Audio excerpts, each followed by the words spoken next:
Mis queridos hermanos y hermanas, San Juan comienza ya propiamente el relato de la pasión del Señor en un huerto, en el huerto de Getsemaní. En ese lugar al cual Jesús se retiró para orar, para intensificar, para hacer viva esa relación suya con el Padre que constituía todo su ser. Y allí se acercan los hijos de las tinieblas, se acercan los que van a prenderle. ¿Y qué encuentran? Tal vez si nosotros estuviéramos en una situación amenazante, tal vez si supiéramos que vienen por nosotros para asesinarnos o para apresarnos, casi por un instinto humano, tendríamos la tendencia a escaparnos, a escondernos, a disfrazarnos, a que no nos reconozcan. Jesús sabe que vienen por Él y lanza una pregunta directa y concreta. ¿A quién buscan? ¿A quién buscan? El temeroso tenía que ser Él, tendría que haber sido Él. Quien estuviese realmente preso de temor, preso de inquietud, tendría que ser Él. Sin embargo, es Él el que encara a los que vienen a apresarle. ¿A quién buscan? Contestan ellos, a Jesús de Nazaret. Y Jesús responde, soy yo. Y nos cuenta San Juan que ante esa respuesta clara, firme, contundente, soy yo, algunos de los que vinieron a apresarle cayeron a tierra. Se sienten de alguna manera derrotados, cuestionados ante esa fuerza del Hijo de Dios hecho hombre, ante esa decisión y determinación de Jesús. Jesús no se amilana ante lo que viene. Por supuesto que sabe que es duro.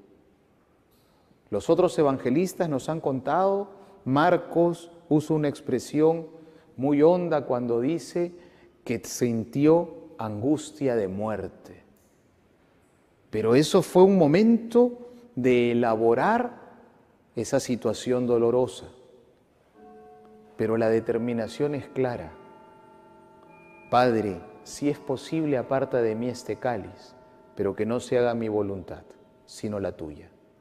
Jesús es el Hijo amado, que solamente busca la voluntad del Padre. Y sabe que la voluntad del Padre es nuestra salvación, y la voluntad del Padre es que Él afirme quién es. La voluntad del Padre es que Él muestre esa bondad misericordiosa de Dios que no era entendida por las autoridades judías de la época, que preferían a un Dios justiciero, a un Dios que siempre odia al pecador, a un Dios que destruye, y no terminaban de asimilar la idea del Dios misericordioso que ama, que perdona y que redime. Jesús tiene claro cuál es su misión. Y por eso, cuando vienen a prenderle con toda tranquilidad, serenidad y fuerza, dice, soy yo. Y luego, ese buen pastor, aquel Jesús que había dicho, yo soy el buen pastor que da la vida por sus ovejas, en ese momento protege a los suyos. Si me buscan a mí, dejen marchar a estos. Pone a buen recaudo a sus discípulos. Deja claro que si vienen a buscarle a Él, es a Él a quien tienen que prenderle. La dignidad de Jesús, esa inmensa dignidad de no abatirse ni siquiera ante la contradicción que llega ante el sufrimiento que viene, ante el juicio que se va a realizar, esa dignidad profunda conmueve a todos. Sin duda, más de alguno de los que estaban allí se habrá interrogado de dónde sale esa fuerza. Pero al mismo tiempo, al ver tanta fuerza, se llenan de mayor odio, de mayor deseo de destruirle, porque ven que la fuerza es muy grande. Y comienza un fingido proceso. Jesús es llevado ante el Sanedrín. El sumo sacerdote era Caifás. Tendría que haber sido Caifás quien dirigía esa reunión que se quería presentar como un juicio para determinar la suerte de Jesús. Sin embargo, es Anás, el yerno de Caifás, quien lleva adelante el juicio. Una parodia de juicio. No es el verdadero sumo sacerdote quien lo está dirigiendo. Una parodia porque ya está echada la suerte. Ellos han decidido que Jesús tiene que morir, tiene que desaparecer. Esa especie de juicio no es sino simplemente una representación casi teatral para buscar algo de qué condenarle. Abundan los falsos testimonios, abundan las mentiras, le calumnian, le hacen decir lo que nunca dijo, dicen que dijo lo que nunca pronunció, pero en medio de todo ello emerge la dignidad de Jesús. Jesús no se queda callado ante ellos. Jesús responde incluso ante aquel que le abofetea,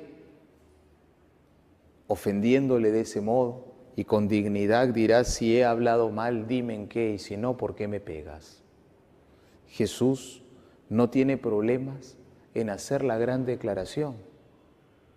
A él le preguntan si es el Hijo del Dios bendito, y simplemente contesta: tú lo dices. El proceso tenía ya la conclusión anticipada. No importaba qué dijese Jesús. Dijese lo que dijese, ellos ya habían determinado que iban a condenarle. Pero a nosotros nos importa mirar la dignidad de Jesús.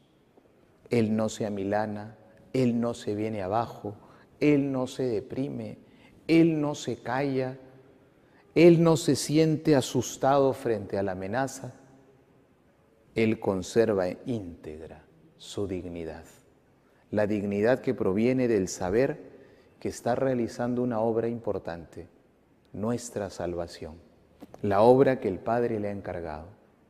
Y por eso con fortaleza, con firmeza, está ante el representante del sumo sacerdote y ante el Sanedrín. Pero allí no queda todo.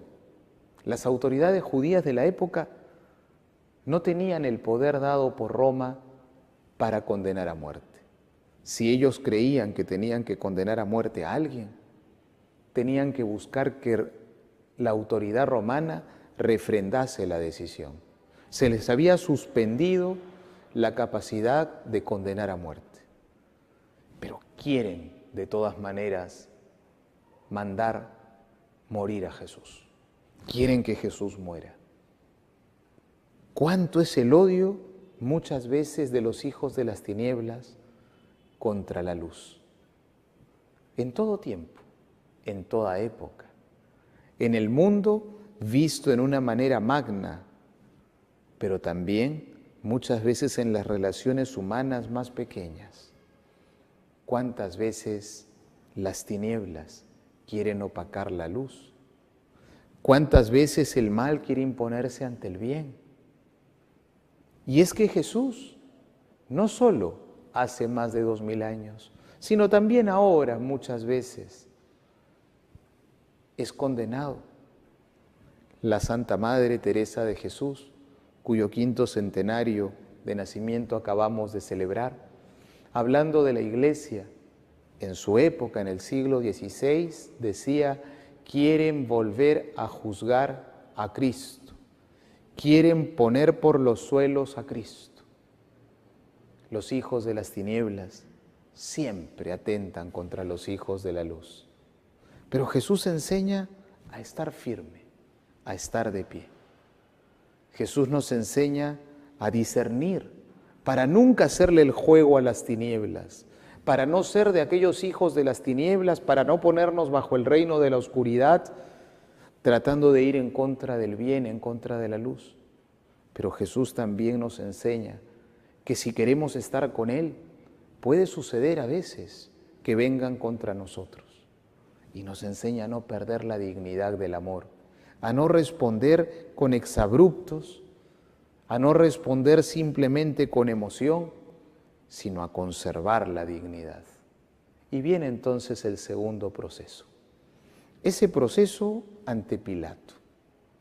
Pilato es la autoridad que gobierna en nombre de Roma, el procurador romano, el que podía definitivamente, desde el punto de vista humano, decidir la muerte de Jesús o liberarle. Es más, el mismo Pilato en el diálogo que tiene con Jesús, al ver que Jesús no se rinde, no se deja avasallar, no se deja humillar, en un momento le dice amenazante: ¿no sabes que tengo poder para librarte o poder para condenarte?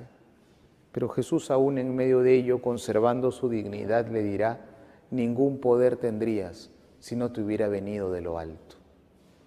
En el proceso ante Pilato hay todo un diálogo de ese hombre, de Pilato, con Jesús, lleno de significados y de riqueza. Hay además en ese proceso el encuentro entre el odio de la multitud, el odio azuzado por las autoridades judías que grita crucifícalo, que prefiere escoger a un delincuente, a Barrabás, para que se le libere y decide que Jesús sea condenado. Encontramos todo ese odio frente al amor de Jesús. Aquel Maestro bueno, aquel Señor, Hijo de Dios, siervo de Yahvé, que continúa amando, a pesar de la injusticia que sufre, a pesar de la humillación, a pesar de la oposición de muchos contra Él. En ese escenario, en ese proceso de Jesús que lleva adelante Pilato, emerge una consideración muy importante. De modo irónico le pregunta Pilato: ¿entonces tú eres rey? ¿Y cuál es la respuesta de Jesús? Tú lo has dicho. Yo para esto he venido al mundo, para dar testimonio de la verdad. Jesús es rey y deja claro: mi reino no es de este mundo. Jesús no es un rey al modo humano. Jesús no viene a reinar con el poder de las armas. Jesús no viene a reinar imponiendo un sistema político. Jesús no viene a reinar buscando un éxito económico para una nación. Jesús viene a reinar afirmando la verdad, realizando la verdad, porque cada ser humano está llamado a realizar la verdad. Jesús crucificado nos muestra lo que es la verdad del ser humano: vivir enteramente para el Padre. Esa es nuestra verdad. Vivir para realizar el plan de Dios. Vivir para servir a los demás. Es allí que el hombre se hace grande. Es allí que el hombre se realiza. Es allí que el hombre adquiere su verdadero sentido y significado. La verdad del ser humano es la verdad que Dios le ha dado. No tenemos que inventar a cada momento qué cosa es ser hombre. No tenemos que escuchar a los gurús del momento que nos digan cuál es el camino de la verdadera humanidad. No serán unos cuantos sabios según el mundo los que nos digan cuál es el proyecto humano que vale la pena. Hoy, Viernes Santo, miramos a Jesús y encontramos en Él al Rey, encontramos en Él al que ha venido para dar testimonio de la verdad. Encontramos en Jesús al verdadero hombre, sin quererlo, sin pretenderlo, casi sin darse cuenta. Pilato dice una gran verdad. Pilato ironiza, Pilato se burla, de modo irónico y burlesco, Cuando Jesús está coronado de espinas, sangrante, con un manto de púrpura, ridiculizado en su vestidura, con una caña como cetro en las manos, lo han vestido como para una parodia, lo están ridiculizando. Como ha dicho que es rey, le han puesto una corona de espinas para que le pinche la cabeza y le haga sangrar, le han puesto una caña como cetro, le han puesto un traje de púrpura para burlarse de él. Jesús está sangrante, está debilitado, ha sido golpeado, flagelado. Parece cualquier cosa menos un rey. En él se cumple la profecía de Isaías. Ante él se vuelve el rostro, porque el rostro casi ni parecía humano. Y Pilato de modo burlesco dirá, de modo irónico y sarcástico, ecce homo, he ahí al hombre. ¿Qué dice Pilato con ese he ahí al hombre? ¿Qué pretende decir Pilato? Pretende burlarse, como decir, miren pues ahí al hombre, ya, dejémoslo en libertad. Pero sin darse cuenta, Pilato ha hecho una gran declaración. En Jesús se encuentra el verdadero hombre, el verdadero Dios y verdadero hombre. He ahí al hombre, porque el hombre, la humanidad verdadera, la humanidad plena, la humanidad que Jesús viene a enseñar y a mostrar, emerge cuando se es capaz de conservar la dignidad, cuando se es capaz de amar, cuando se es capaz de hacer el bien, aún en medio de la injusticia, aún en medio de la humillación, aún en medio del odio de otros. Jesús, odiado por los sumos sacerdotes, odiado por la multitud, Jesús objeto de burla por parte de Pilato, Jesús sometido a un proceso falso, Jesús condenado injustamente, Jesús rechazado frente a la figura de un malhechor como Barrabás. Pero él no pronuncia una palabra de odio, no pronuncia una palabra de rechazo contra nadie, no echa una maldición contra nadie, no amenaza, ni siquiera diciendo que tomará cuenta de este pecado en la eternidad. No, Jesús continúa inmolándose, ama, va como cordero manso llevado al matadero, como oveja ante el esquilador, como había anunciado Isaías. Lo suyo es simplemente amar, lo suyo es simplemente entregar vida, lo suyo es simplemente afirmar la verdad, lo suyo es no cansarse de amar, no cansarse de compadecer a los hombres que aún errados y cegados necesitamos de ese amor que Él solo nos puede entregar, de la salvación que solo Él puede dar. Jesús carga sobre sí nuestros pecados. Vemos a ese Jesús que conserva plenamente la dignidad del amor que se dona y que se entrega. He ahí al hombre. Queridos hermanos y hermanas, tarde de Viernes Santo, tarde para contemplar al Hijo de Dios hecho hombre que muere y que nos muestra el camino de la verdadera humanidad, el camino de la humanidad plena. Visto desde ojos simplemente humanos, para algunos Jesús en la cruz sería un derrotado o tal vez un fracasado, alguien que quiso iniciar una causa que no pudo culminar, un frustrado, pero nosotros en la fe sabemos que no es así.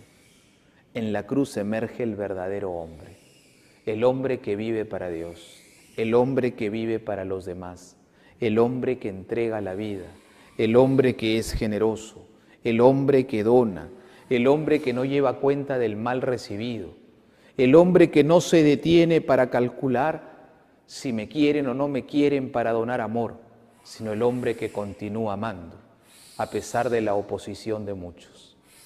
Que hoy, Viernes Santo, le pidamos al Señor de los milagros, haznos el milagro de ser hombres de verdad, de saber amar siempre, de saber vivir para el Padre, de saber entregarnos por los hermanos, de hacer de cada momento de nuestra vida un don de amor para gloria del Padre y para bien de nuestros hermanos.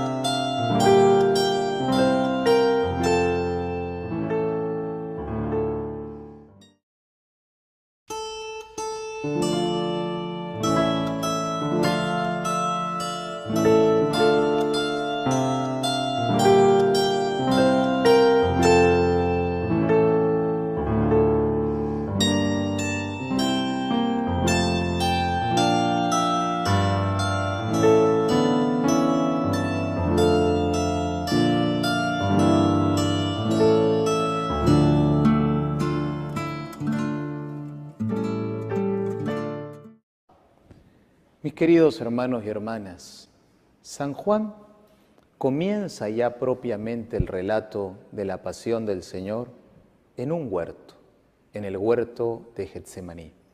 En ese lugar, a disfrazarnos, a que no nos reconozcan. Jesús sabe que vienen por Él y lanza una pregunta directa y concreta. ¿A quién buscan? ¿A quién buscan? El temeroso tenía que ser Él. Tendría que haber sido Él. ¿Quiénes encuentran?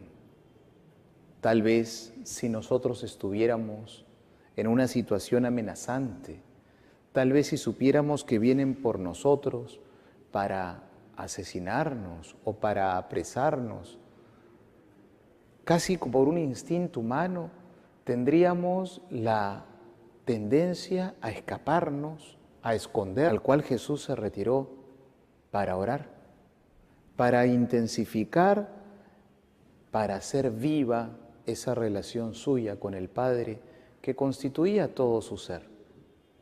Y allí se acercan los hijos de las tinieblas, se acercan los que van a prenderle,